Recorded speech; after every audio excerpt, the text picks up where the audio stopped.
Welcome to week 1. In this first week, we actually have a lot of ground to cover. We have to do our introductory material to the USDA, introductory material to the FDA, and introductory material to our legal system. Now, any one of these three may be very familiar to you and you feel it's a little bit intuitive. I do encourage you still to slow down and take this as if it was a new topic to you. The three branches of the government, the federal system, may be familiar, but let's stop and let's see in the audio lecture how that version may apply or may impact our food regulations. A point of emphasis here is our sources of law. This is where we're going to be focusing our time, as it would naturally be for this topic, food law in the United States. And we have a hierarchy of sources, and it's really important as you're going through the course to remember this hierarchy. U.S. Constitution, the Enabling Act. By Enabling Act, I can mean the Food, Drug, and Cosmetic Act if we're talking about FDA, Meat Inspection Act for USDA, and so on. The Code of Federal Regulations, what we might call a rule or a regulation in the CFR. Below that, we could have a proposed rule, but remember, proposed rules are not effective, so I wouldn't really put that in a list. We have the case law that's interpreting either the statute or the Code of Federal Regulations. And finally, beneath that, we have guidances like the FDA guidance documents that we see.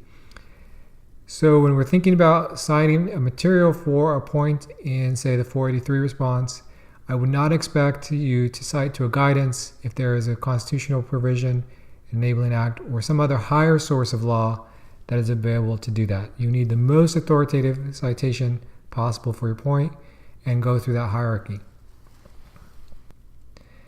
The key questions for us this week are looking at what the agencies are, how they are different, the fact that we have two food agencies, and what is the basis for the jurisdiction.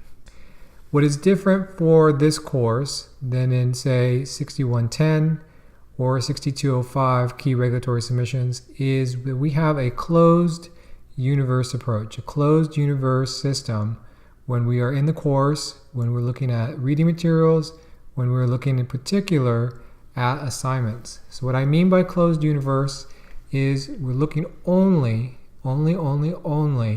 at those sources of law that are discussed in the textbook and discussed in the lectures. In contrast, say in 6110, we would have an open universe course. We'd have an open universe discussion where you would have a research paper, and I would expect you to look at the history of an ingredient, a scientific opinion, popular media, a textbook, some other sources of material to cite to for your arguments and for your positions. That absolutely should not occur in any assignment for 6130. And I want to emphasize that again. This is a closed universe course. Don't even cite to the textbook. If the textbook is citing to something like a case law or to the CFR, that's what you cite to, not to the textbook. And I get this over and over again. I've been teaching this course since 2013, 2012, and students will tell me that it feels very artificial. It's not how they do the job in the facility. And I get that. It's not how I practice law either. We have much more open access to materials, to history, and so forth. And it's going to feel artificial, but just go with it. It's going to help us learn these concepts. It's going to help us be more familiar with the basics.